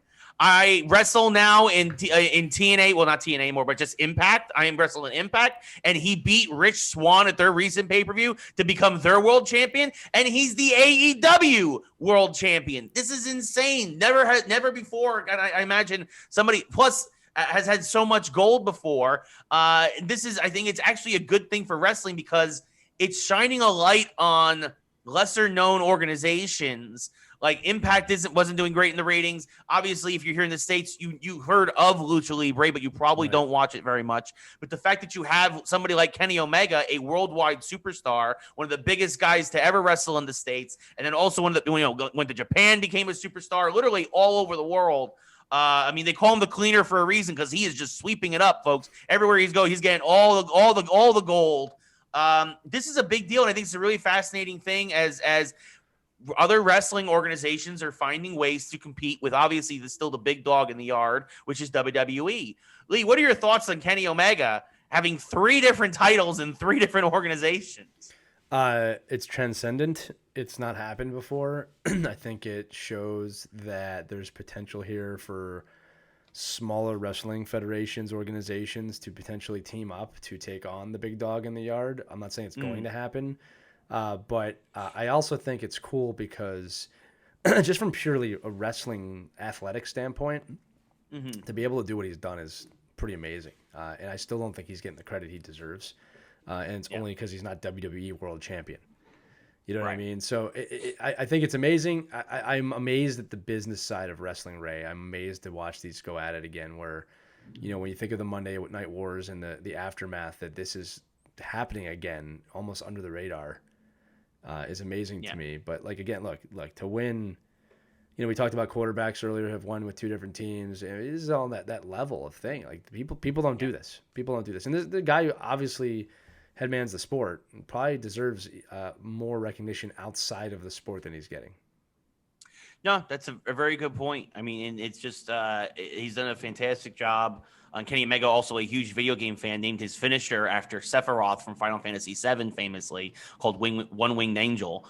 I mean, he's absolutely killing it in wrestling. And right now, I mean, look, AEW is doing so well on Wednesday nights. They forced WWE to move NXT off of Wednesdays. Right. Like, they were killing them so badly in the ratings, which, by the way, of course, now that there's no competition, their ratings have only continued to climb on Wednesdays. Right. Plus, they do 2 YouTube shows that do great, which is, again, they're pushing the streaming service. Yeah. AEW is right on the cusp of everything that needs to be. And look, WWE will adjust. And of course, WWE still has the biggest draw and the most money and whatnot.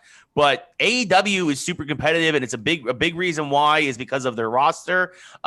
There's rumors now that Impact is going to pick up a lot of the guys that WWE released, like Samoa Joe and Mickey James and Andrade. So like, it's a big, like, wrestling has gotten to the point now where like there's a lot of options and they're all pretty good. Right. The thing is this, from a business, or I should say wrestling standpoint, these organizations, when they stop grabbing the WWE scraps, now with that said, a lot of people go, they are not scraps, they're doing great at these other places. It's true, but when they stop grabbing the people let go by WWE and they start emerging their own guys on a consistent basis, which they're not doing yet. Right. That will be when WWE goes, that will be their Borg moment when they go, oh, you are a threat. Right. But like Vince McMahon and probably Triple H are going, look, they're picking up our scraps. They're not close yet. But I think it's also an objects in rearview mirror closer than they appear type situation. For sure. But for sure. I mean, they're growing correctly, Yeah, and then that was what WWE famously did to try and, like, when WCW took all of WWE's talent originally, like in the mid '90s, that gave them that initial advantage, right? Those 80 plus weeks in the ratings. Well, it's the underdog thing. Like that, it's an underdog thing. Like people love Samoa Joe. They don't want to see him go away. No, but here's the deal: WWE let him go for a reason. All right, they let him go for a reason. All right, if he was that great, they wouldn't let him go. I mean, it's an underdog thing. Some of it, to be fair, is on WWE not necessarily knowing what to do to best highlight some of these guys. I totally agree. He also had a couple of rough injuries that kind of sidelined him for a while and hurt momentum. He would not be the first wrestler that if a wrestling organization didn't do well with that does well someplace else. But I'm just making my point is that there's an underdog element to this. WCW had that underdog thing for so long, and then suddenly they didn't. Then DX came along and. Yep. Nobody cared. Suddenly WWE started poaching WCW's homegrown talent like Chris Jericho and stuff. Well, it's because the WWE became, or WF became the underdog suddenly, or it became an even war, and then all of a sudden the lines got blurred. And like you said, man, a lot of things happen in these types of situations. But yeah, it's nice to root for the small guy till the small guy gets too big, and then you root for the other guy. Look, man, to kind of round this out. I remember really well in 2001, Tom Brady being this baby face, like, wow, young guy. Nobody expected him to win the Super Bowl. He's so great. Tom Brady's so awesome. And then the second year they won again. He's like, oh, it's nice. He won 2 in a row. Okay, that's enough of them. There's other teams. And then he started winning a lot. People are like, all right already. And then suddenly, he is the Empire. He has gone to Tampa Bay. And now he is the, I hate Tom Brady. I loved Tom Brady in 2001. I loved him. Right? That's true. So it's a great story. Right, it's Vinatieri kicking field goals against the Raiders in the snow and stuff. Right. Yeah, you're underdog until you're not. And to quote the super famous line, people love nothing more in this country than to see a star fall. All right. Yes. And the thing is, like, the funny thing about Brady is, like, he's only gone higher. Now he's so high, it's like I can't see him anymore. Yeah. Does anybody have a laser? I know who has a laser, but we're not going to talk about that here. Anyway, like you said, that's the thing. But competition breeds a better result for the consumer. AEW, Impact, they will make the WWE better, and adversely, WWE will make them better. Competition makes it better. That is the American way. People have already said it. WWE's product actually the last few months has started to get better. Like they've had better matches because they've started to realize and take these guys seriously. Like Triple H is aware. He said it. He says he's keeping an eye on them. Of course, he knows what's going on. Of course. It just goes to show you that, like, you know, look, when there's blood in the water, a competitor shows up, and that's what's happening right now. Is that they got stagnant, a competitor showed up. You've seen this in other sports. It's happening in other sports. Yeah. So it'll be interesting to see where this goes. XFL. It's happening in football. Look, the NFL got too big for their own good, and it's happening. People want an alternative, and now the NFL's going to 3 days of the draft. Right. Yeah. I can't wait till The Rock comes down and just like check out what I made. You like Black Adam? Yeah. You like my movies? Look at my football league and watch Young Rock on Tuesdays on NBC. On Peacock. Gosh. Yeah.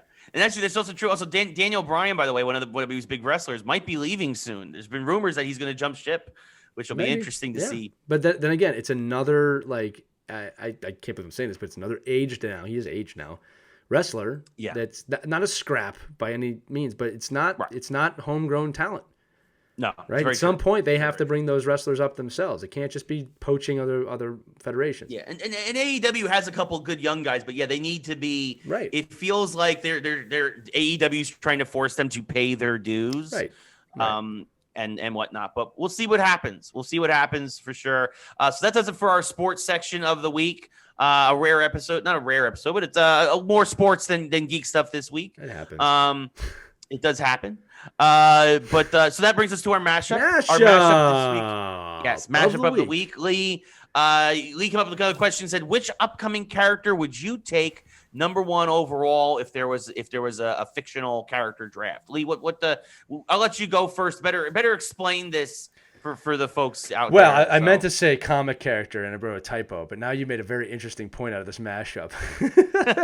But I'll do the comic character first. But if you want to go out like somebody who has not out yet, we can do that too. But comic character, if I was going to pick a comic character in the draft first overall, because this is harder than people think. People go, Captain America, Mario, they think, no, this one's fairly obvious to me, right? It's Juggernaut. I'm taking Juggernaut first overall in the draft. He will be the greatest running back in the history of the NFL. Yeah. He's unstoppable. Right. That's an easy one. Already wears a helmet. Yeah. You know what I mean? Like, that's an easy one for me. Now, if you're looking at upcoming characters, that changes the conversation a bit, though. Yeah, no, I'd rather do the comic book one. That makes a lot more sense. I didn't realize that. I think I wrote a typo. It's my fault. Yeah, you definitely typed and I was just like, okay, cool. Yeah, we could kind of go with that. So no, yeah, that's what happens, folks. We don't always have the time to talk before the show. I know people are gonna stop watching now because of this. Or just keep laughing at us. Anyway, I meant to say comic characters, not video game character. And I would say that the comic book character should have limited powers, right? How about like a power, right? You know what I mean? Like something like that. Yeah, no, that's fair. Well, I mean, I guess it's good going with super strength with the Juggernaut. I mean, I was thinking kind of something similar with Hulk, but to not to be too similar, maybe somebody like the Flash, right? Somebody super speed. Yeah, the problem is the referees wouldn't be able to see it happen, and no slow motion is going to see it happen. So it's not going to work out for you, pal. Plus, he gets injured too easily. Let's be honest about it. I saw a movie and Alien. So that means the Giants will draft him. Or the Jets, yeah. No, but I think Juggernaut would make an amazing football player. I mean, the only problem is he's got a bit of an attitude. Right. But I mean, I can't think of a stronger candidate for football in the draft than Juggernaut. Yeah, I mean, Juggernaut's up there. Like I said, Hulk. I mean, especially if you did smart Hulk, right? Like, yeah, but I don't know. Sometimes you don't want your guys to be too smart. Yeah, because like he might be on the sideline, but like someone's very much going to get hurt if we keep playing like this. CTE is a real problem. You know what I mean? And what happens if he turns back into Banner? Like you're screwed. Like Juggernaut is Forrest Gump. It's just run, go in the end zone with the ball. Just keep going forward. Right. I just don't see anybody other than that. I mean, like you can't have anybody that flies. Flash is too fast. I mean, like Batman would probably be a good defensive player if I'm thinking about it. Or even a quarterback. Like I wouldn't want him at quarterback. I think Cap has to be quarterback. That's a good one. You know what I mean? But then, What about Superman? Superman played football, or Cyborg. Those guys actually played football in their lives. They're not my first overall pick. You know what I mean? Like, Superman always holds back. He feels bad for people. Juggernaut is exactly what you want. This is my point. Like, the obvious answers don't work. Superman's the type of guy like, oh my God, are you okay? I hit you like so hard that I ripped Juggernaut, your head no out. mercy. Yeah, Juggernaut's like, get out of the way. If you saw Deadpool 2, you know what I'm talking about. Yeah. You know, Matt Cavalieri just joined us, says Batman is a coach, not a player. I think the coach I'd want is Beast, not Batman. I'd want Beast to be my coach.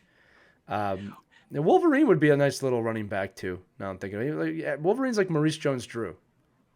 That's what you never have to worry about him getting hurt. Yeah, or he'd miss only one play and then he'd heal. So Wolverine's like a top 3 pick right there for football. And I think Lex Luthor would be a coach. Oh yeah, totally. He's your Bill Belichick. Yeah, he's the Patriots. Yeah, then next week we're going to Metropolis. No, we're on to Gotham City. We're on to Gotham City. We're on to Metropolis. But yeah, no, I think Juggernaut's a tough one to get past in the football. You want that mean guy that doesn't care. That's just where I'm at. Oh, that's fair. That's fair. That's a good pick. I am invincible. That's GoldenEye. I know. He would not be a good football player at all. No. But yeah, no, he'd be like a special teams coordinator or something. Yeah, you know, if you want to go you want to round out the episode, Jax would be a good football player. Yeah. He'd be a good offensive lineman. That's who the Giants need. Get Yes. out of here. Scorpion, get over here. No, you get out of here. What do? Throw the ball, Daniel. Oh, goodness. So there you go. So we want to know, though, what you think. Yes. We finish each other's sandwiches. What? Every Sentences. parent on here is mad at you for not knowing that, but Ray's not a parent, so don't be too hard on him. There we go. Oh, goodness. Actually, a sandwich sounds like a great idea. I'm here for you, brother. I'm here for you. I appreciate it. So, yeah, it's a great moment to end the show on. So, again, we want to know what you guys think. Thank you all for tuning in. Matt's apologizing for the late arrival. It's okay, Matt. You can listen to the whole episode again on Monday. In about 10 seconds, you can listen to the whole episode again. Once we get off the air, you just have to rewatch it. Yeah. There you go. So, well, we appreciate you stopping by. We appreciate everybody who tuned in as always, whether you're watching us live or listening to us after the fact. Again, also don't forget, have a happy May the 4th. Check out our t-shirts. Yeah, actually, I can put that in. Fishy did this. This is cool. Watch this. Whoa, buddy. There's the link. Get those shirts, guys. We bought a lot of them because you said you wanted them. Yes. Oh, goodness. But no, we appreciate everybody who, of course, continues to support us. Be sure to stay tuned for the Eric Wallace interview from Glow Navy that's coming later in the week. We have another leaderboard interview as well, which we'll talk about. We'll tease next week. That should be a good one as well. But yeah, we're going to start doing those again. But yeah, so that'll do it for episode It's Geek Week. It's Geek Week coming up. You got Geeks Who Like Sports, the podcast. Geeks Who Like Sports, the leaderboard interview. Geeks Who Like Sports, May the 4th, Star Wars Day. Geeks Who Like Sports, Mighty Ducks. Geeks Who Like Sports, Friday, Star Wars Day. Geeks Who Like Sports, the Flamethrower. Kids love that one. There's a lot of geeks sports this week. The T-shirts. Yeah, I think we're on the air. Look, actually, it's possible that we might have a show out every single day this week, Ray. I'm just realizing that. If this drops on Monday, we will have something every day this week. Yeah. If this drops on Monday and the interview drops on Thursday, plus 3 stream lounges, Tuesday, Wednesday, Friday. Caitlin Reese, our producer. Sorry.